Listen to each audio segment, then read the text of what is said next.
ETF index mutual funds నేర్చుకుని stock మార్కెట్లో రాణించాలనుకుంటున్నారా? వెంటనే ఈ నెంబర్కి కాల్ చేయండి.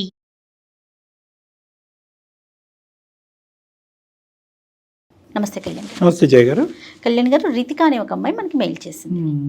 పిల్లలు ఎట్లా ఉన్నారంటే తాత్కాలిక ఆనందం కోసం దాని పర్యవసనాలు ఎలా అయినా ఏం జరిగినా సంబంధం లేదు, తర్వాత సంగతి తర్వాత, ఇప్పుడు హ్యాపీగా ఉన్నామా లేదా, దీనివల్ల మన జీవితం ఏమవుతుంది, ఫ్యూచర్ ఏంటి, కాన్సిక్వెన్సెస్ అస్సలు ఆలోచించట్లేదండి. పక్కవారి జీవితం ఏమవుతుంది, ఈ క్షణాన మనసుకి ఏది తోస్తే అది చేసి చూపిస్తున్నారండి. అలాంటి ఒక ఇష్యూతో మన దాకా వచ్చిందండి రితిక. నాకు చెప్పాలని కూడా నా నోటితో నాకు చెప్పాలనిపించట్లేదు కళ్యాణ్ గారు. అంత అంత బ్యాడ్గా అనిపించింది, హానెస్ట్లీ చెప్తున్నాను. సో ఒకసారి మాట్లాడేద్దరు కానీ కాల్ చేస్తాను. తప్పకుండా జయ గారు.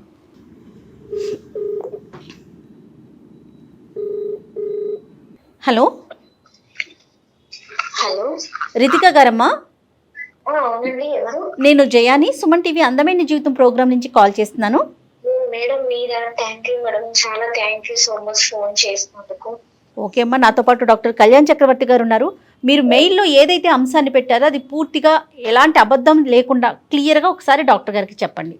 Okay madam. రైట్. అమ్మ రితిక, నమస్తే సార్. చెప్పమ్మా. మా సమస్య ఏంటంటే అది ఎలా చెప్పాలో కూడా తెలియట్లేదు సార్.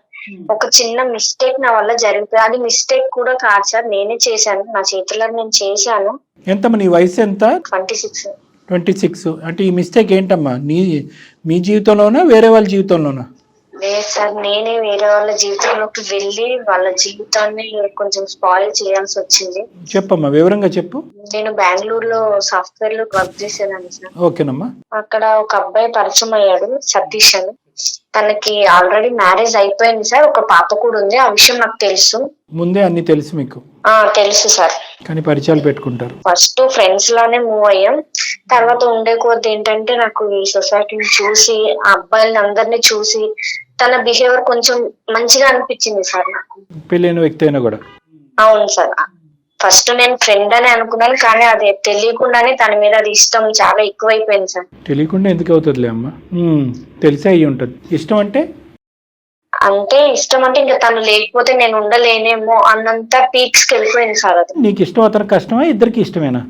నాకే ఇష్టం సార్. నేను చెప్పాను తనకి, లేదు నాకు పెళ్లి అయిపోయింది, నాకు పాప ఉన్నది, నా లైఫ్ వేరని తను నాకు చెప్పాడు. కానీ నేను తీసుకోలేకపోయాను సార్. తను లేకపోతే ఇంకా నేను ఉండలేనంత స్టేజ్ కి నేను వెళ్ళిపోయాను. అంటే ఉండలేకపోతే ఏంటమ్మా, చచ్చిపోయేంత పనా? అవును సార్. అవునా? అవును సార్. బానే చెప్తున్నావు, పోన్లే నిజాయితీగా చెప్తున్నావు. ఇదంతా వన్ సైడెడ్, నీ సైడే. అవును సార్. నేను తనకు ఒక రోజు చెప్పేశాను సార్, నువ్వు అంటే చాలా ఇష్టం, అది అందరు అబ్బాయిల మీద రావట్లేదు, నీ మీద చాలా ఇదిగా వస్తుంది నాకు, నువ్వు లేకపోతే నేను ఉండలేకపోతున్నాను. ఇట్లా చెప్పిన దగ్గర నుండి తను అవాయిడ్ చేయడం స్టార్ట్ చేశాడు సార్ నన్ను. అదేలేండి. నేను మెసేజ్లు చేసినా తను రిప్లై ఇవ్వకపోవడం, అంతకు ముందు చూపించిన కేరింగ్ అవంతా తను నన్ను కొంచెం అవాయిడ్ చేసేసరికి ఇంకా నేను తను తట్టుకోలేకపోయాను సార్. కేరింగ్ అంటే తను ఫ్రెండ్ గా మూవ్ అయినా నేను దాన్ని తప్పుగా అర్థం చేసుకుని అది లవ్ గా నేను ఫీల్ అయ్యాను సార్. తను అవాయిడ్ చేయడం స్టార్ట్ చేసేసరికి నేను సూసైడ్ అటెంప్ట్ కూడా చేయాల్సి వచ్చింది సార్. అటెంప్ట్లా సార్? ఒక అటెంప్టా, చాలా అటెంప్ట్లా? చాలా సార్లే చేశాను సార్. ఒకటైనా సక్సెస్ అయిందా? సక్సెస్ అయ్యంటే ఈరోజు మాతో మాట్లాడి ఉండేదానివి కాదు. సక్సెస్ అవ్వలేదు సార్. ఆత్మ మాట్లాడి ఉండేది మాతో. సక్సెస్ అవ్వలేదు, చేసుకోవటానికి కారణం ఏంటి? నిజంగా చనిపోవటానికా, లేదంటే అతని చుట్టూ ఉచ్చు బిగించడానికా? తనని నా వైపు తిప్పుకోవాలనే సార్. తిరిగాడా? చాలా నచ్చ చెప్పాడు సార్, నేను వినలేదు.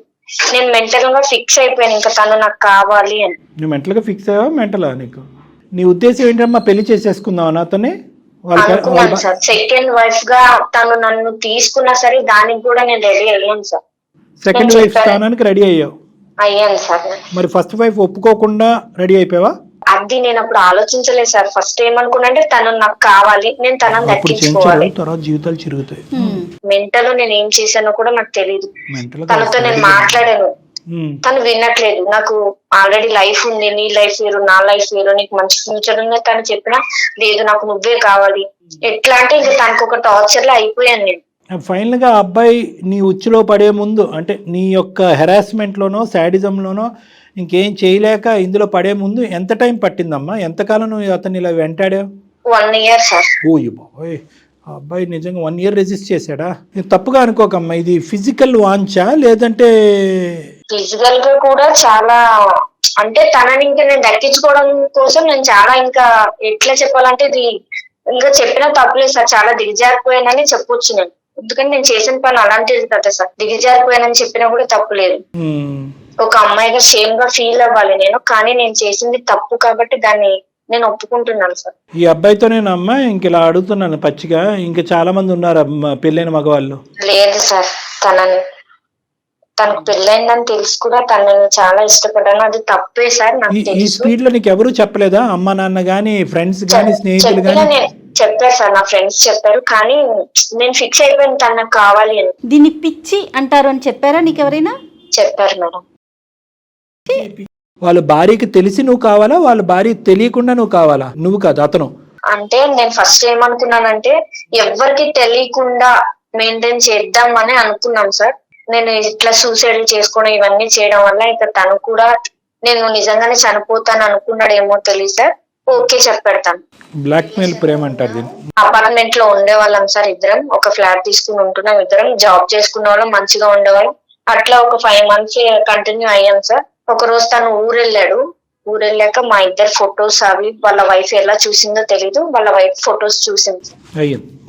చూసి నా నెంబర్ తను ఎలా తీసుకుందో లేదు నాకు కాల్ చేసింది సార్. తను ఎవరు నువ్వు ఏంటి మెసేజ్లు అవన్నీ చూసిందో లేదో నాకు తెలియదు సార్, అన్ని చూసినట్టే నాతో మాట్లాడింది సార్. తను నువ్వెవరు ఏంటి అసలు ఏమనుకుంటున్నావు, నాకు ఒక పాప ఉంది, నా లైఫ్ ఏంటి, నీకు ఎవరు దొరకలేదా, నా హస్బెండ్ దొరికిందా అని కొంచెం గలీజ్ గానే మాట్లాడింది సార్. ఆమె మీ పెళ్లి చేస్తాను రండి అనందా, నిన్ను బయటకు లాగుతాను, నువ్వు ఎక్కడ ఉంటావు ఏంటి, నీ అడ్రస్ ఏంటని నాతో చాలా ర్యాష్ లో మాట్లాడింది సార్. 1 hour మాట్లాడింది.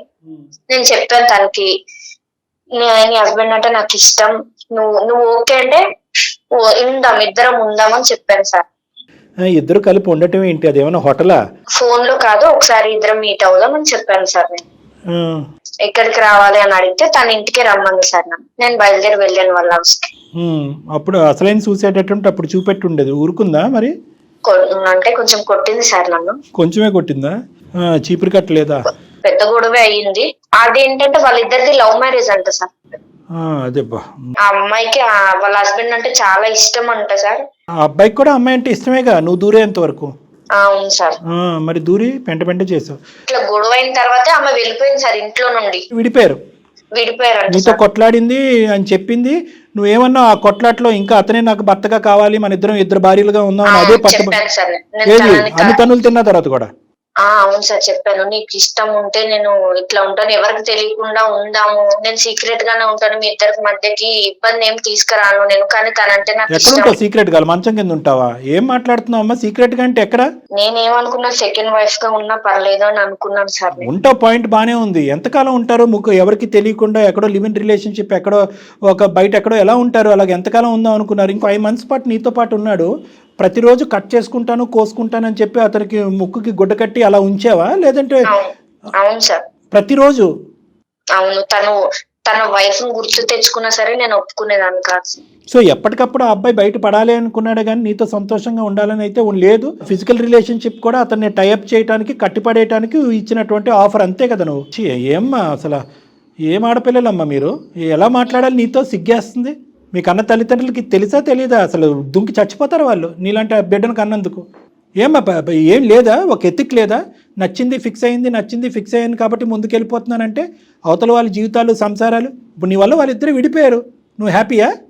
నువ్వు హ్యాపీ అయి ఉంటావులే, 2 భార్యల బదులు ఒకే భార్యగా నువ్వు ఇప్పుడు. ఇంకా అట్లా గొడవ అయిన తర్వాత వాళ్ళిద్దరు విడిపోయారని తెలిసిన తర్వాత నేను తనకు ఫోన్లు చేస్తే తను తిట్టాడు సార్ నన్ను. నేను నీకు ముందే చెప్పాను కదా, నీ వల్ల నా వైఫ్ నేను వదులుకోవాల్సి వస్తుంది, నా పాప ఫ్యూచర్ ఏంటి, నా వైఫ్ ఒక్కతే ఎట్లా చూసుకుంటది నా పాపని, మేము మంచిగా హ్యాపీగా ఉండేవాళ్ళం, నువ్వు మధ్యలో వచ్చావు, నేను నీకు ముందే చెప్పాను వద్దు, ఇది కరెక్ట్ కాదు అని నేను చెప్పాను. నేను తనకు ఒక మాట ఇచ్చాను సార్, ఎవరికన్నా తెలిస్తే నేను నీ మధ్యలో ఎలా వచ్చాను అలానే వెళ్ళిపోతాను అని చెప్పాను సార్. నేను తనకి మాట ఇచ్చాను. చీకటి బ్రతుకమ్మ ఇది. ఏం కండిషన్లు, ఏం రూల్స్ అండ్ రెగ్యులేషన్స్ ఇవి? అంటే ఎవరికన్నా తెలిస్తే కంటే జీవితాంతం ఇలా చీకట్లోనే ఉందాం అనుకున్నారా?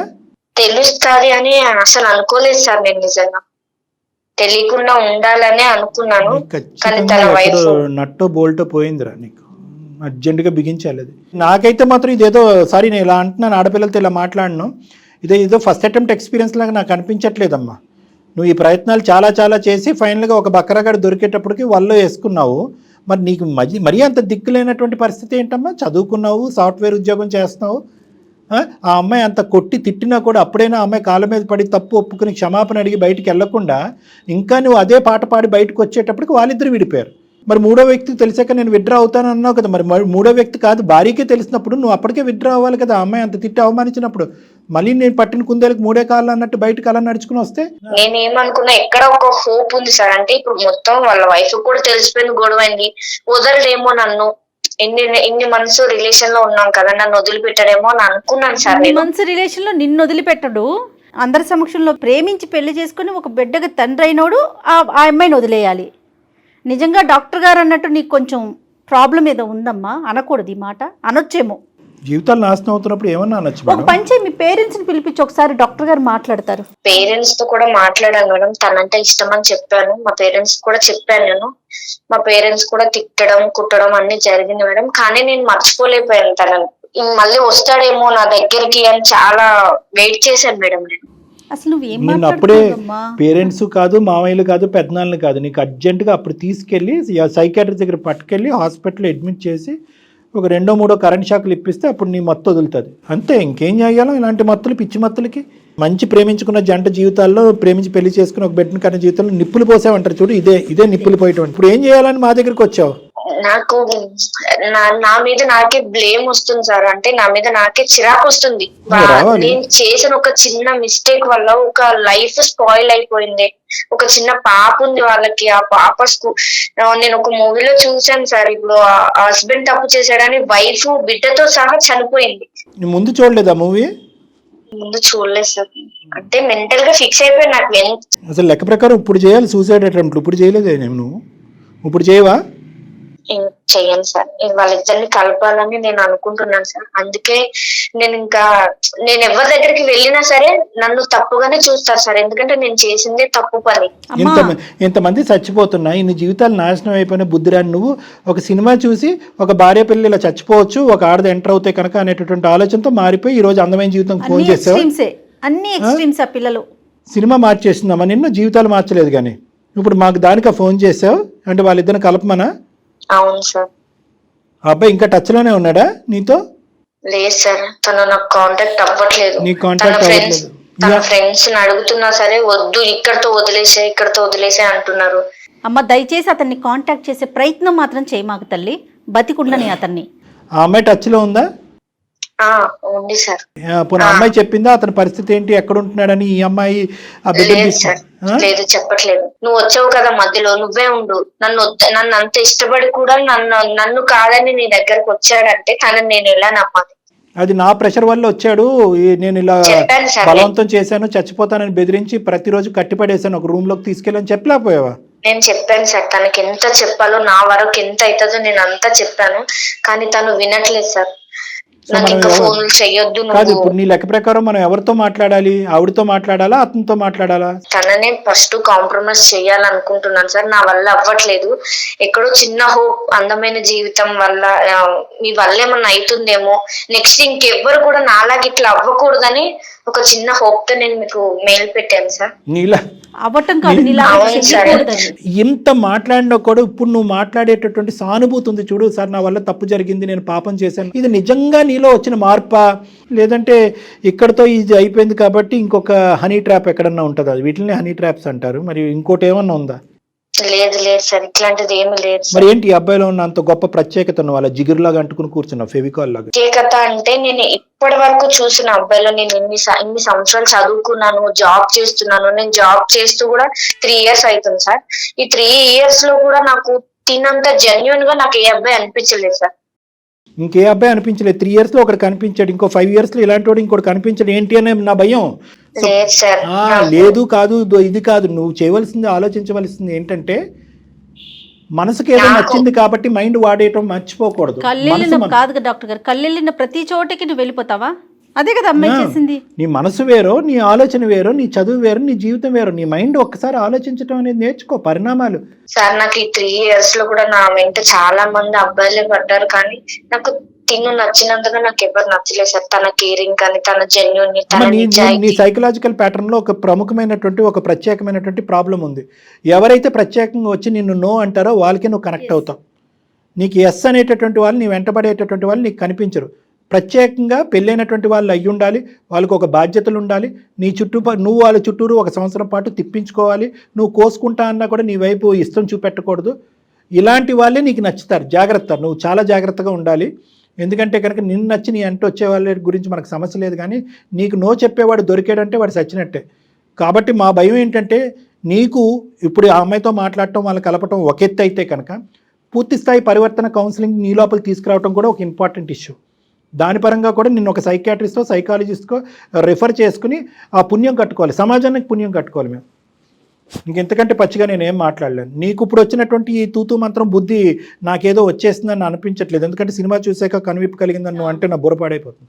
నేను నిజంగా పశ్చాత్తాప పడుతున్నాను సార్. నాకు తెలిసింది నా వల్ల ఒక ఫ్యామిలీ ఇదైపోయింది, వాళ్ళ పాప ఉంది, వాళ్ళ లైఫ్ స్పాయిల్ అయిపోయింది సార్. నాకు నిజంగా తెలిసి వచ్చింది సార్. నేను అంటారు కదా, అంతా అయిపోయిన తర్వాత ఏడ్చి ఏం లాభం అని. నాది ఇప్పుడు అదే సిచ్యువేషన్ వచ్చింది సార్. మొత్తం అంతా జరిగిపోయింది.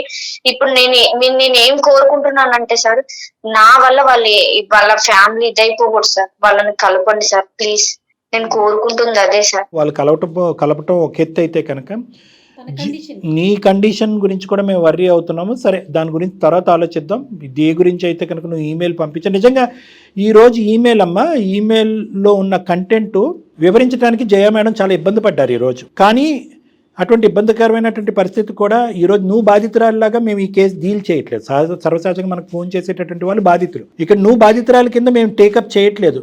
నువ్వు కోరుకుంటున్నటువంటి వేరే వాళ్ళ యొక్క బాధితులు ఎవరైతే ఉన్నారో వాళ్ళ సిచ్యువేషన్ రెక్టిఫై చేస్తున్నాం, ఆ కుటుంబాన్ని కలపడానికి ఒక ప్రయత్నం చేస్తున్నాం. కానీ దాంతోపాటు నువ్వు మారటం అనేది కూడా చాలా ఇంపార్టెంట్. ఆ విధంగా కూడా నువ్వు ఫ్యూచర్లో కౌన్సిలింగో ట్రీట్మెంట్కో వెళ్తాను అనేది కూడా నువ్వు ప్రామిస్ చేయాలి. ఎవరితో మాట్లాడదామమ్మా? అతనితో మాట్లాడదామా లేకపోతే అమ్మాయితో మాట్లాడదామా? లేదు మేడం, అక్కతో మాట్లాడదాం. అక్క తర్వాత మళ్ళీ బావతో మాట్లాడతావేమో. వద్దులే అమ్మా, అక్కలో చెల్లెళ్ళు వద్దు తల్లి, రిలేషన్స్ వద్దమ్మా, అలాంటి కాంటాక్ట్స్ వద్దు. ఆ అమ్మాయి పేరేంటి? పద్మ మేడం. పద్మలాగే ఉండను. ఇప్పుడు రిలేషన్షిప్ కలపొద్దు. ఆ రిలేషన్ వద్దు, ఈ రిలేషన్ వద్దు. అసలు వద్దన్నదే అక్క అని. కలపమ్మ, కనెక్ట్ చేయి ఒకసారి. మరి ఓకే, మీకు అర్థమైందా కళ్యాణి గారు నేను ఈ మెయిల్ చెప్పలేకపోతున్నానని ఎందుకన్నాను అంటే? అందులో ఆ అమ్మాయి వయస్సు, మాట్లాడే తీరు, మెచ్యూరిటీ కాస్త ఏదో ఇబ్బంది ఉన్నట్లుందండి, నాకు అట్లా అనిపించింది. The person you are speaking with has put your call on hold. Please stay on the line. आप जिस व्यक्ति से बात कर रहे हैं. హలో అక్క, నేను రితికాని. రితికానా? నేను అక్క రితికాని, సతీష్ ఎక్స్. ఎందుకు ఫోన్ చేస్తున్నావు నాకు? ఏమవసరం? ఇంకేం చేయాలనుకుంటున్నావు నువ్వు? అసలు నువ్వు మాట్లాడకు. అసలు నాకు ఎందుకు కాల్ చేసినావు నువ్వు? నువ్వు ఫోన్ చేయకని చెప్పినా నేను నీకు. నువ్వు ఎందుకు ఫోన్ చేస్తున్నావు? నేను మళ్ళీ నీ లైఫ్ లోకి రావాలని అనుకోవట్లేదు అక్క. నువ్వు అన్ని చేసినావు, అయిపోయింది. ఇంకా అయిపోయింది. ఇంకేం చేయాలనుకుంటున్నావు? ఇంకేమైనా ఉందా చేసేది? ఇప్పుడు బజార్ లో పడినా ఇంకెక్కడైనా పెడతామని చూస్తున్నావా? మీరు నా పాప కోసమైనా నేను కొన్ని రోజులు బ్రతకాలి కదా, అట్లా కూడా బ్రతకనియరా ఇంకా మీరు?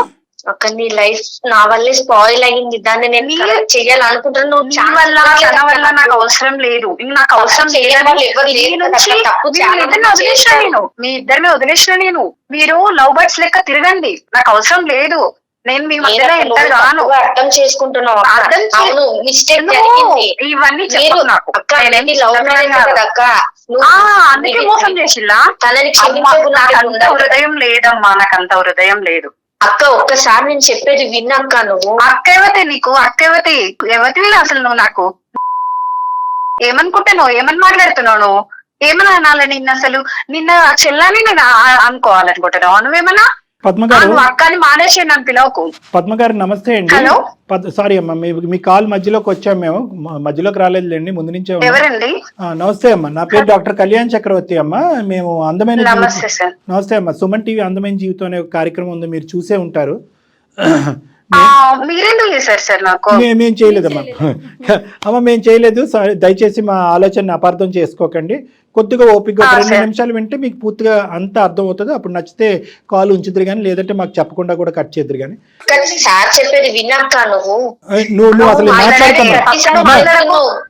ఒక్క నిమిషం రితిక, నువ్వు అక్క అని పిలిచిన, విను అని చెప్పిన, బాగుండండి అని చెప్పిన, ఏదన్నా రామ అంటే బూతులాగా వినిపిస్తుంది అందరికీ. కాబట్టి నువ్వు వచ్చినటువంటి ఉద్దేశం మంచిదైనా కూడా ఈరోజు నిన్ను అక్కడ బ్రేక్స్ వేసి అక్కడ ఆపుతున్నావు. నువ్వు ఏది కూడా కాంట్రిబ్యూట్ చేయడానికి ట్రై చేయొద్దు.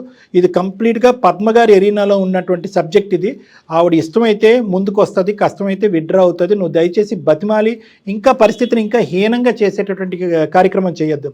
పద్మగారు, మేము అందమైన జీవితం నుంచి నేను డాక్టర్ కళ్యాణ్ చక్రవర్తి, నాతో పాటు జయ గారు ఉన్నారు, నమస్తే అండి, సీనియర్ హోస్ట్. నమస్తే మేడం. మేము ఇక్కడ ఒక్కటేనమ్మా, ఇక్కడ మేము మాట్లాడేది ఏంటంటే చాలా ఒక అసభ్యకరంగా, ఒక అసహ్యంగా, తల్లిదండ్రులు, సభ్య సమాజం అందరూ తలదించుకునేటటువంటి విధంగా ఒక అమ్మాయి చేసినటువంటి తప్పుకి ఆ అమ్మాయి ఎన్నిసార్లు క్షమాపణ చెప్పినా ఆ అమ్మాయి తరపున మేము సభ్య సమాజం తరపున మీకు క్షమాపణ కోరుకుంటున్నాం. ఎందుకంటే పచ్చగా ఉన్నటువంటి ఒక కాపురం ఈరోజు విచ్ఛిన్నం అయిపోయింది, అతి దారుణమైన పరిస్థితికి వెళ్ళిపోయింది అనేది మేము మనస్ఫూర్తిగా చింతిస్తున్నాం, బాధపడుతున్నాం తల్లి. జరిగినటువంటి కథ అంతా కూడా మేము ఈ అమ్మాయి మాటల్లో విన్నాం. మీ వరకు ఏం విన్నారు అనేది, ఎందుకు మీరు మనస్తాపం చెందారు, మీరు ఏం కోరుకుంటున్నారు, ప్రస్తుతం మీ భర్త గారి యొక్క పరిస్థితి, మీరు ఎక్కడున్నారు, బెడ్ ఎక్కడుంది, ఇవి కొద్దిగా మాకు వివరించండి అమ్మ, ఒక 2 నిమిషాలు. నేను ఒక 2 minutes మాట్లాడతాను సార్. Please, your most. అసలు జరిగింది ఏంటంటే సార్, నేను మా హస్బెండ్ ఇంతకు ముందు ఇక్కడ హైదరాబాద్ లో ఉండేవాళ్ళం సార్. ఇక్కడ మాది లవ్ మ్యారేజ్ సార్. మేమిద్దరం ఒక 1 year వరకు, 1.5 year వరకు లవ్ చేసుకుని పెళ్లి చేసుకున్నాం సార్. పెళ్లి కూడా మా పేరెంట్స్, నేను వాళ్ళు ఒప్పుకోకపోయినా నేను వాళ్ళని ఒప్పించి మరి మ్యారేజ్ చేసుకున్నాను సార్. చేసుకున్నాక మేము బెంగళూరులో వెళ్ళిపోయాం సార్. అక్కడికి షిఫ్ట్ అయిపోయాను. నాకు ప్రెగ్నెన్సీ వల్ల నేను జాబ్ ఆఫ్ చేసాను సార్. కొంచెం నాకు బెడ్ రెస్ట్ వల్ల నేను హైదరాబాద్ కి, ఇక్కడికి మా ప్రాపర్ వచ్చి హైదరాబాద్ సార్. నేను హైదరాబాద్ మా మమ్మీ వాళ్ళ దగ్గరికి వచ్చినాను సార్. డెలివరీ కోసం వచ్చి కొంచెం నాకు హెల్త్ బాగాలేక ఇక్కడికి వచ్చినాను. మా హస్బెండ్ అక్కడే ఉన్నారు. మీ పుట్టింటికి వచ్చాను మేడం. నేను ఇక్కడికి వచ్చినాక మా హస్బెండ్ అక్కడే జాబ్ చేస్తున్నాడు. నాకు రోజు కాల్ చేసేది. చాలా బాగుండేది మేడం. మేము మా లైఫ్ చాలా అంటే చాలా హ్యాపీగా మూవ్ అయింది మేడం. ఇంత లైఫ్ నాకు దేవుడు ఇచ్చినందుకు చాలా గ్రేట్ అని నేను బాగా అదైపోయినా. నేను మా పేరెంట్స్ కూడా సరే బాగుంటున్నారని చెప్పేసి వాళ్ళు కూడా హ్యాపీగా ఫీల్ అయ్యారు. మా బేబీ పుట్టిన తర్వాత 1 year నుంచి మేడం సరిగా మాట్లాడడం లేదు, సరిగా రావడం లేదు. 1 month కి ఒకసారి మన 1 month లో 15 days కి ఒకసారి వచ్చేవాడు. 1 month కూడా రాకుండా అయిపోయాడు. అట్లా ఒక 1 year వరకు చేశాడు. నాకు ఎందుకో డౌట్ వచ్చింది. డౌట్ వచ్చి ఒకసారి నేను ఇట్లా ఫొటోస్ ఇవి ఫోన్ లో అవి ఇవి చెక్ చేసిన. నేను ఎప్పుడు చెక్ చేయను, కానీ నాకు డౌట్ రావడం వల్ల ఏమైంది అసలు అని తెలుసుకోవడానికి నేను చెక్ చేసిన మేడం. మొత్తం డిలీట్ చేశాడు సార్. డిలీట్ చేస్తే రీసైకిల్ బిన్ లో చూసాను సార్ నేను ఇవన్నీ. చూసిన తర్వాత అప్పుడు నేను ఫస్ట్ అయితే అడగలేదు సార్. సరే ఏం చేస్తాడు ఇంకేం చేస్తాడు అని చెప్పేసి చూసిన. సరే మాట్లాడేమో, నాకు తెలియలేదు అనుకుంటుండే కదా అని చెప్పేసి నేను సైలెంట్ అయిపోయినా. అది రోజుకి ఎక్కువ చేసేసి మొత్తం అవాయిడ్ చేసే కాడికి వెళ్ళిపోయాడు. ఇట్లా చేసినప్పుడు నాకు అవసరమా సార్? నేను నిలదీసి అడిగినప్పుడు ఆ అమ్మాయికి తెలిసిందట. తెలిసి ఈయనేం చేసిండు, వదిలేసిన, నాకు అమ్మాయితో ఏం సంబంధం లేదు, ఆ అమ్మాయినే నన్ను ఫోర్స్ చేసింది, ఆ అమ్మాయి ఇట్లా. అంటే ఇప్పుడు రోడ్డు మీద ఎంతో మంది ఫోర్స్ చేస్తారు, అందరి దగ్గరికి వెళ్తారా సార్? అట్లా చెప్పండి.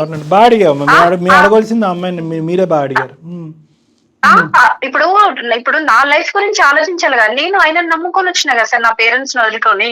ఇప్పుడు తను రమ్మన్నదని తన దగ్గరికి వెళ్ళిపోతాడు. అంటే నేను ఎట్లా కనిపిస్తున్నాను దానికి? అట్లా చేయడం పద్ధతి అవుతుంది సార్. నా సిచ్యువేషన్ నుండి ఆలోచించండి సార్. నా పేరెంట్స్ కి ఏం చెప్పాలి నేను? ఇవన్నీ అంటే మోసం చేయడానికి నన్ను పెళ్లి చేసుకుంది అయినా. అక్క తను నిన్న మోసం చెయ్యలేదు అక్క, నేనే తన. నువ్వు మాట్లాడకు. నాకు టైం ఇచ్చినప్పుడు నేను మాట్లాడుతున్నా కదా. నువ్వు ఎందుకు మాట్లాడుతున్నావు మధ్య మధ్యలో వచ్చి? మాట్లాడకు. నీకు అర్హత లేదు. నాకు అక్క అని పిలవకు. ఇంకొకసారి చెప్తాను, నేను అస్సలే బాగోదు. ఇంకా చాలా చేసినావు నువ్వు. నీ దగ్గర నుంచి నేను చాలా చూసిన.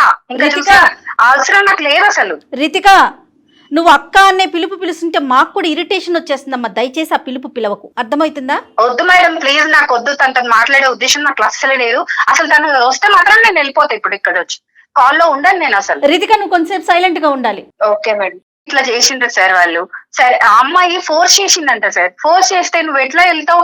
నేను కూడా ఇంకొక అబ్బాయిని చూసుకుంటా సార్. అలాంటి మాటలు ఎందుకులేమ్మా? ఏం సమాధానం చెప్పాలో కూడా మాకు బోధపడట్లేదమ్మా. అంటే అర్థం కావట్లేదు. అంటే సార్ మీరే అట్లా అంటే నా సిచ్యువేషన్ లో ఉండి ఆలోచించండి సార్. ఒక అమ్మాయిగా నేను ఇట్లా నా పాపను పట్టుకొని ఇప్పుడు సార్ నాకు ఇవన్నీ అవసరం లేదు సార్. నా బేబీని నేను పెంచుకోలేనా? తను నాకు అవసరమా? ఆయన చేసిందని చెప్పేసి ఆయన అదిలో పడిపోయి నా బ్రెయిన్ కొన్ని రోజులు పని చేయలేదు సార్. నాకు ఏం చేయాలో కూడా అర్థమైతే లేదు. నేను పిచ్చిదాన్ని అయిపోయినా. అమ్మ ఇక్కడ ఏంటంటే అమ్మ ఇక్కడ నేను ఇలా చెప్తే మీకు నచ్చదు, మీరున్న హీట్లో మీకు జరిగినటువంటి అన్యాయంకి మీ ఏం చెప్పినా కూడా మీకు అది బ్రెయిన్కి ఎక్కకపోవచ్చు. ప్లస్ నెంబర్ 1, నెంబర్ 2 ఏంటంటే మీ స్థానాన్ని మీరు నమ్మి మీరు ఇంటిగ్రిటీకి ఒక ఇంపార్టెన్స్ ఇచ్చారు, వ్యక్తిత్వానికి ఇంపార్టెన్స్ ఇచ్చారు. ఒక ఆడపిల్ల ఎవరో రోడ్డు మీద పోయేటటువంటి అమ్మాయి నేను చచ్చిపోతాను నువ్వు నన్ను ప్రేమించంటే వెళ్ళిపోయి ఒక భర్త వెళ్ళిపోయి ఉండిపోతాడు. ఇలాంటి ప్రశ్నలకి దేనికి కూడా మా దగ్గర సమాధానం లేదు. దేనికి కూడా మా ఎలా దగ్గర ఉంటది సార్, ఎలా ఉంటాయి చెప్పండి? అసలు చేసేది కరెక్ట్ అయితే మనం కరెక్ట్ అనుకోవచ్చు సార్. కానీ ఈ రోజు పద్మ ఈ రోజు అది వాళ్ళు చేసింది ఏం కరెక్ట్ కదమ్మా. ఇంకా పచ్చిగా చెప్పాలంటే బూతు పని అది. ఓకేనా? అతను ఈ అమ్మాయి 70% చేస్తే మీ ఆయన 30% చేసాడు. నోట్లో ఏలు పెడితే కొరకన బ్యాచ్ కూడా కాదు. ఇలా ఒక ఆడపిల్ల వచ్చి పరిచయమైనటువంటి కొన్ని రోజులకే ఫ్రెండ్షిప్ రిలేషన్షిప్ అని చెప్పి నా మెడమే కత్తి పెట్టిందే, నాతో పాటు కాపురం చేస్తావా సస్తావా, సీక్రెట్గా 2 భార్యల కింద ఉందాము అని ప్రపోజల్ చేస్తుంది అంటే కనుక అతను గర్జించి అడిగేటటువంటి ధైర్యం లేకపోతే మిమ్మల్ని వచ్చి అడుగుతుంటే కనుక మీరు చీపురు కట్ట తిరగేసి 2 వాయించుండేవారు కదా. అప్పుడే ఈ అమ్మాయిని సెట్ అయిపోయి ఉండదు మొత్తం అంతా కూడా. అలా చెప్పకుండా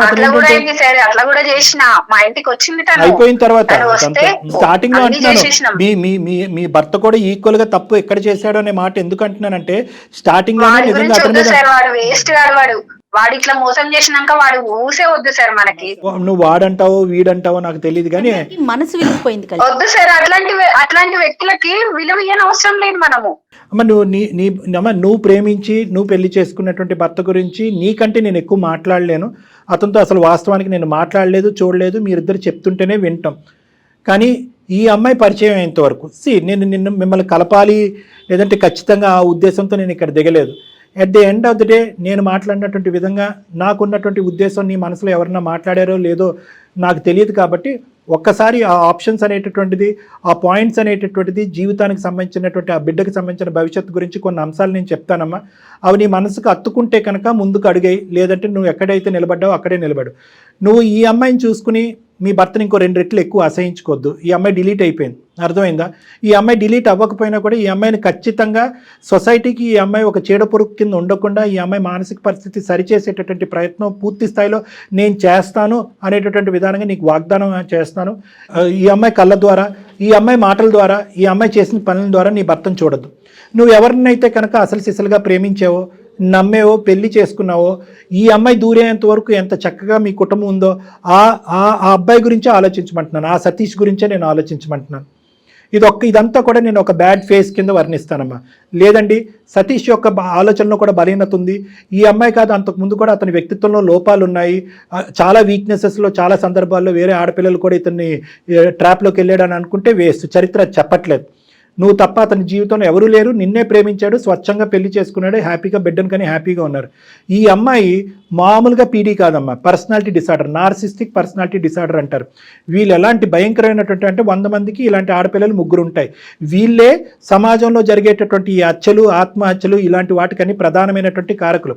ఇప్పుడు ఈ విపరీతంగా న్యూస్ స్టోరీల్లో చూస్తున్నావు చూడండి, ఎక్కడ ఉన్న అమ్మాయి మా జీవితంలో దూరింది, సర్వనాశనం చేసింది, నా మొగుడిని చిక్కుపోయి, వీళ్ళందరూ కూడా ఈ narcissistic personality disorders, border line personality disorders అంటారు. వీళ్ళకి ఏంటంటే వీళ్ళు ఏదన్నా పట్టుకుంటే కనుక 600 100 వాళ్ళు పట్టు మాత్రం వదలరు. ఈ అమ్మాయి వెనకట్ల పడినటువంటి మగాళ్ళు ఎంతోమంది ఉన్నారంట, ఆ లిస్టు మనకు అనవసరం. కానీ మీ ఆయన మామూలుగా రెసిస్ట్ చేయలేదు. ప్రతిరోజు అతని మెడ మీద కత్తి పెట్టడం కాదు కానీ తన మెడ మీద కత్తి పెట్టుకుని అతను అక్కడే కూర్చోపెట్టింది, భయపెట్టింది. మీ ఆయన ఎక్కడ భయపడ్డాడు అంటే కనుక అరే ఇంత సాఫీగా మన ప్రయాణం జరుగుతుంది, ఇదేదో నా మట్టుకు నేనే ఇది తుంచేద్దాం, తీసేద్దాం, డైల్యూట్ చేసేద్దాం, నా మట్టుకే నేను డీల్ చేద్దాం, ఇది నా వైఫ్కి చెప్తే కనుక ఇంకా అపార్థం చేసుకుంటుందనే ఉద్దేశంతో ఏంటంటే రోజులు వారాలైనవి, వారాలు నెలలైనవి. సో వీళ్ళ రిలేషన్షిప్ అప్పటికే ఏంటంటే వీళ్ళిద్దరు ఒక బలహీనమైన క్షణంలో ఆ విధంగా కూడా ఫిజికల్గా కూడా ఇది అయిపోవడంతో అతను భయపడటం మొదలుపెట్టి సింగిల్ హ్యాండెడ్గా ఈ అమ్మాయిని తప్పించడానికి ప్రయత్నం చేసి పెద్ద తప్పు చేశాడు. మామూలు ఒత్తిడి పెట్టలేదమ్మా మీ భర్త మీద. ఈ అమ్మాయి గురించి నేను మాట్లాడతాను, నువ్వు డైరెక్ట్గా క్లినిక్కి వస్తే కనుక ఈ వ్యక్తిత్వాలు ఎంత మంచి వ్యక్తినైనా కూడా ఎలా బొట్టులో వేసి ట్రాప్ చేసి జీవితాలను సర్వనాశనం చేస్తారు. ఇలాంటి అమ్మాయిలు నా దగ్గర ఎంతోమంది ఉన్నారు. వీళ్ళు కాలు తొక్కేస్తారు, తర్వాత సారీ చెప్తారు. బాధ ఎవరిది? మీ ఆయనది తప్పు ఉంది, కాదనట్లేదు. కానీ ఎంత శాతం తప్పు ఉంది అతని గురించి నీకు ఎంతవరకు తెలుసు? ఇప్పుడు అతని పరిస్థితి ఎలా ఉందో నాకు తెలియదమ్మా. ఈ అమ్మాయి కూడా చెప్పలేకపోతుంది. నీకైనా తెలుసా మీ ఆయన పరిస్థితి ఎలా ఉందో? అంటే ఇట్లా కొన్ని వ్యసనాలకి అలవాటు పడ్డాడని, డ్రింక్ చేస్తున్నాడని, హెల్త్ బాగా ఖరాబ్ అయిపోయిందని తెలిసింది సార్. నాకు కూడా చాలా సార్లు వచ్చి నన్ను బ్రతిమలాడిండు సార్. కానీ నేను కాంప్రమైజ్ కాలేకపోయాను కూడా. నేను వద్దు అని ఇంకా డిసైడ్ అయిపోయాను సార్. ఆయన పట్ల ఏమి ఇంకా ఆలోచించదలుచుకోలేదు నేను. అది ఓకే, నువ్వు ఆలోచించద్దు. పట్టించుకోవట్లేదు సార్. అంటే నేను ఆ మనిషిని చూడలేదు, ఆ మనిషితో మాట్లాడలేదు కాబట్టి నిన్ను ఒకే ఒకటి సిన్సియర్గా ఆనెస్ట్గా ఒక మనసున్న మనిషిగా నిన్ను ఒకే ఒక పాయింట్ అడుగుతున్నానమ్మా. నిజంగా అతని తప్పుని అతను రియలైజ్ అయ్యి నీ కాలమే పడ్డా? అవును సార్. ఒక్క తప్పిదం జీవితంలో, ఒక్క తప్పిదం, అది కూడా కాదు సార్, ఇట్లా ఇన్ఫ్లుయెన్షియల్ తప్పిదం. చేసినాక నేను ఎట్లా ఆయనని యాక్సెప్ట్ చేయాలో చెప్పండి సార్. ఆయన తప్పుని నేను ఎట్లా ఒప్పుకోవాలి? ఇంకా ముందట కూడా చేయడానికి నాకు గ్యారెంటీ ఏంటి సార్? అమ్మ ప్రేరేపించబడినట్టు అదైపోయింది సార్. చెయ్యడు ఒక్క నువ్వు వదిలేసిన నువ్వు సర్టిఫికెట్ మధ్యలో మాట్లాడతాను కదమ్మా. అవసరం లేదు, నాకు అవసరం లేదమ్మా, ఎవరి గురించి నాకు అవసరం లేదు. విస్తర్లో అన్నం అంటే వడ్డించిన తర్వాత నువ్వు వచ్చి తూ అని అంటున్నావు. అమ్మా రితిక, నువ్వు మాట్లాడద్దు. నువ్వు ఇస్తావా సర్టిఫికెట్ మారేడని? వాళ్ళని కలపమంటావా వద్దంటావా? కలపమని చెప్తున్నా అయితే సార్. నువ్వు నోరు తనకి వాళ్ళ మూసుకో. హస్బెండ్, తన వైఫ్ అంటే చాలా ఇష్టం తనకి, అది నాకు తెలుసు సార్. ఏ, తెలిసిన నువ్వు తెలుసుకొని ఎట్లా చేస్తే బాగుంటదని చేసి చేసినావు కదా ఇన్ని రోజులు. తను చూస్తారని నేను ఎక్స్పెక్ట్ చేయలేదు సార్. సర్లే నువ్వు పాత స్టోరీ మళ్ళీ సినిమా తిప్పద్దు కానీ వదిలేసేయమ్మా. నీ వ్యక్తిత్వం గురించి తర్వాత మాట్లాడుకుందాం. అమ్మ ఈ అమ్మాయితో అసలు జోక్యం లేదమ్మా. అమ్మ ఈ అమ్మాయి అసలు ప్రస్తావన వద్దు. మీ ఆయన మారేడా లేదా అనేటటువంటిది ఈ అమ్మాయికి ఏం తెలుసు? పిచ్చిమోహం. ఈవిడ ఏదో పట్టుకుని ఏదో ఏలాడుతూ అందరి జీవితాలు నాశనం చేస్తుంది. ఆ అమ్మాయితో చాలా పని ఉంది మాకు, తర్వాత చెప్తాను నేను. అది నాకు నీ వరకు మాత్రం నీ భర్త ఈరోజు అతని పరిస్థితి ఏమీ బాగాలేదు అని అంటున్నావు. బిడ్డను బాగా చూసుకునేవాడు, భార్యను బాగా చూసుకునేవాడు. కేవలం ప్రెగ్నెన్సీ టైంలో ఈ అమ్మాయి పెట్టినటువంటి మానసిక పరమైనటువంటి ఇన్ఫ్లుయెన్షియల్ బ్లాక్మెయిల్ ఒత్తిడి ఇది. ఆ ఒత్తిడికి అతను తలొగ్గి ఒక తప్పు చేశాడు. నువ్వు ఇప్పటికిప్పుడు నువ్వు ఏదో ఒప్పేసుకుని నా మాట మీద గౌరవంతోనో ఇంకోటో ఏదో ముందుకెళ్ళిపోమని నేను అనట్లే. ఒక్కసారి మీరు వస్తే కనుక నేను కూడా అతన్ని ఫోన్ చేసి పిలిపించుకుంటాను నా దగ్గరికి. నా సమక్షంలోనే మీరు మాట్లాడుకోండి. దయచేసి ఈ కాపురం మాత్రం విడిపోవలసినటువంటి కాపురం కాదు. ఇలా అయితే కనుక మీరు కానీ ఈ బేసిస్ మీద విడిపోతే కనుక, ఇదే ఎగ్జాంపుల్ తీసుకుని ఇలాంటి ఆడపిల్లలు చాలామంది ఉన్నారు సమాజంలో. ఈ మొత్తం ప్లాట్ఫామ్ని, ఈ ఎపిసోడ్ని వాళ్ళకి కావాల్సినటువంటి విధంగా వాడుకుని అరే ఇలా పుల్ల పెడితే కనుక విడిపోతారనమాట అనేటటువంటిది ఎగ్జాంపుల్ కింద తీసుకుని ముందుకెళ్తారమ్మా. మీరిద్దరు భార్యాభర్తలు మీ ప్రేమ నిజమైంది అనేటటువంటిది ప్రూవ్ చేసుకోవాలి. ఆ పిల్లకి ఒక చక్కటి తల్లిదండ్రుల కింద మారి ముందుకెళ్తాం అనేటటువంటి ఆలోచనతో ముందుకెళ్ళాలి. దానికి మీ ఇద్దరిని కలపడానికి ఏ వంతు ప్రయత్నం చేయమని నా వంతు ప్రయత్నం చేస్తాను. ఏ స్థాయి వరకైనా వెళ్తాం. మార్పు రాకపోతే మీ ఆయన కూడా మొండిగా వ్యవహరించి ఏమీ రియలైజ్ కానటువంటి మీరు మాట్లాడండి సార్. మరి మాట్లాడండి, ఫస్ట్ మీరు తనతో మాట్లాడండి సార్. నేను తర్వాత నేను ఆలోచిస్తా సార్. నేను కూడా వెరీ గుడ్ అమ్మా, వెరీ గుడ్. అట్లీస్ట్ నాకు ఆ చిన్నపాటి అవకాశం ఇచ్చావు కదా, నేను దూరిపోతాను. నేను అనేది ఏంటంటే అతనికి ఫోన్ చేస్తాను, అతనికి ఫోన్ చేసి నా క్లినిక్ పిలిపించుకుని నేను మాట్లాడతాను. నేను ఫోన్ చేసినప్పుడు ఒక 2-3 సార్లు అతనితో మాట్లాడిన తర్వాత నువ్వు వద్ది కానీ ఇద్దరు ఎదురు కూర్చొని మాట్లాడుకుందాం. మీరిద్దరు ఏమనుకుంటే అదే ఫైనల్గా నేను ఏకీభవిస్తాను. నా నమ్మకం నాకు ఉంది కానీ final decision is up to both of you. సరే సార్, నేనైతే కాంప్రమైజ్ అవ్వలేను సార్. మీరు చెప్తున్నారు కాబట్టి మీరు కాంప్రమైజ్ అవ్వద్దమ్మా. నా వర్షన్ కూడా నాకు ఉంటది. మాట్లాడినప్పుడు అవి కూడా చెప్పగలుగుతాను నేను. పద్మ గారు ఒక్క మాట మీరు చెప్పేది 100% కరెక్టే. కానీ డాక్టర్ గారు మేము ఏం చెప్తున్నాం, మీరు అసలు ఒకసారి రండి, ఆ తర్వాత మీరే డెసిషన్ తీసుకోండి. సరే మేడం, మీరు చెప్తున్నారు కదా మేడం. నీ మాట మీద నీ నమ్మకం నీకుందమ్మా. నా ఆలోచన, నా అనుభవం మీద నాకు నమ్మకం ఉంది. ఈ రెండు కలిపి ఎక్కడి వరకు వెళ్తాయి అనేది మనం మ్యాచ్ చేసుకుని చూద్దాం. మిగతాది భగవంతుడి చేతిలో వదులుదాం. ఏమ్మా, ఆ బిడ్డ భవిష్యత్తు చేతిలో అంతే వదిలేయాలి. ఇప్పటి నుంచి అయితే తను అయితే నాకు కాల్ చేయదు సార్. అది శూర్పణఖ సార్, శూర్పణఖ. అది నాకు కాల్ చేయదు సార్. ప్లీజ్ సార్, మీరు దయచేసి దాంతో ఇంకోసారి తను మాత్రం మాట్లాడిపోవద్దు. మీకే కాదు ఎవరికి కాల్ చేయదు. ట్రై నాకు అవసరం లేదు. నువ్వు వచ్చినావంటే నేను కలవను ఇంకా. కూడా నాకు అవసరమే లేదు, నాకు అవసరం లేదమ్మా. ఓకే అండి పద్మ గారు ఆవిడ మీకు కాల్ చేయదు, మీరు కట్ చేయండి. మీతో నేను మళ్ళీ మాట్లాడతాను. థ్యాంక్ యూ సో మచ్ అండి. థ్యాంక్ యూ అండి. Thank you. మా మాట విన్నందుకు ధన్యవాదాలు. అమ్మ రితిక, నువ్వు ఉన్నావా? ఉన్నాను మేడం. ఏం మాట్లాడుతున్నావే తల్లి? నీకు అసలు కొంచెమన్నా ఉందా? అర్జెంటుగా నువ్వు కలవాలేమో డాక్టర్ గారిని. ఏమో నీకు వేరే ప్రోగ్రామ్ పెడదాం. ఒక్కసారి అసలు ఈ అమ్మాయిని చూడాలండి డాక్టర్ గారు మీరు ఫస్ట్. అమ్మ నీ స్థానం ఏంటనేది నీకు అర్థమైంది కదా రితిక. నువ్వు ఎక్కడ నిలబడాలో అక్కడ నిలబడాలి. మార్పు అనేటటువంటిది రావాలి. మీ తల్లిదండ్రుల సమక్షంలో నీకు కూడా నేను తీసుకొచ్చి కౌన్సిలింగ్ చేయించాలి. వాళ్ళని కూడా నిన్ను కొద్ది గ్రిప్లో పెట్టుకోవాలి. నిన్ను ఇలా అయితే మాత్రం ఒంటరిగా ఉండకూడదు. నువ్వు ఏ ఊరు వెళ్తే ఆ ఊరికి మీ తల్లిదండ్రులు కూడా వెళ్ళాలి. అక్కడ ఏ సైకియాట్రిస్ట్ సైకాలజిస్ట్ ఉంటే వాళ్ళ దగ్గర కౌన్సిలింగ్ చేసుకోవాలి. అర్జెంటుగా నీకు ఒక మగాడిని ఇచ్చి పెళ్లి చేయాలి. ఈ ఎజెండా అంతా నిండేంత వరకు దయచేసి ఈ కౌన్సిలింగ్, ఈ మానిటరింగ్, ఈ సూపర్విజన్ లూప్లోంచి మాత్రం బయటికి రాకమ్మా. నీకు సత్కోటి ఓకే వందనాలు. సార్, తప్పకుండా. నువ్వు ఈరోజు ఏదైనా మంచి పని చేసావు అంటే కనుక ఈ పరిస్థితిని మా వరకు తీసుకొచ్చి వాళ్ళని కలపటం అనేటటువంటి దానికి మేము ధన్యవాదాలు హర్షిస్తున్నాం. ఆ ఒక్కదాని వల్ల మేము చాలా హ్యాపీగా ఫీల్ అవుతున్నాం. ఇది కూడా నువ్వు చేసి ఉండకపోతే కనుక అసలు నిన్ను ఇంకా సమాజం మేము ఇంకెంత చెదిరించుకుని అసహించుకునే వాళ్ళం. తప్పకుండా నువ్వైతే మాత్రం డాక్టర్ గారిని కలవాలమ్మా. Okay madam. అమ్మ దయచేసి నువ్వు మాత్రం వాళ్ళ జీవితాన్ని ఉద్ధరించే కార్యక్రమం ఏం చేయకు, ముందు నీ జీవితం ఏదో నువ్వు చూసుకో. అర్థమవుతోందా? Okay madam. అర్జెంటుగా డాక్టర్ గారిని కలవండి. కలుసుకుంటే మళ్ళీ అది వదిలేసేయ్. వెళ్ళను మేడం నేను. నీకు దండమే తల్లి, ముందు అసలు వాళ్ళిద్దరిని వదిలే, వాళ్ళ జీవితం వాళ్ళు బతుకుతారు. ముందు నీ గురించి నువ్వు చూసుకో. వాళ్ళిద్దరు కలిస్తే వెళ్ళకపోవడం కాదు కదమ్మా, వాళ్ళు కలవకపోయినా అది నీకు అనవసరం. నువ్వు చెప్పాల్సింది చెప్పా, మేము చేసే ప్రయత్నం మేము చేసావు. వాళ్ళిద్దరి దగ్గర నుంచి నువ్వు దూరంగా ఉండు. అన్ని పెళ్ళైన జంటల దగ్గర నుంచి దూరంగా ఉండు నువ్వు. మీ పేరెంట్స్ నెంబర్లు పెట్టి తల్లి నాకైతే. Okay madam. బాయ్ అమ్మా, బాయ్, థ్యాంక్ యూ. బాయ్. అర్జెంటుగా ఈ పిల్లతో కాదు డాక్టర్ గారు మాట్లాడాలి, తల్లిదండ్రులతో తల్లిదండ్రులతో మాట్లాడాలండి అమ్మాయికి. ఎందుకంటే మనం ఇంత కోపంగా మాట్లాడినా తన వర్షన్ ఎక్కడ మార్చుకోవట్లేదు. చూసారా, అదేంటి మీరు నన్ను అట్లా అంటున్నారు అన్నట్లా, అంటే తనకి నిజంగా ఏదో ఇబ్బందులోనే చూద్దాం మేడం, ఇది అది రెండు చేద్దాం తప్పకుండా. డాక్టర్ గారు నమస్తే.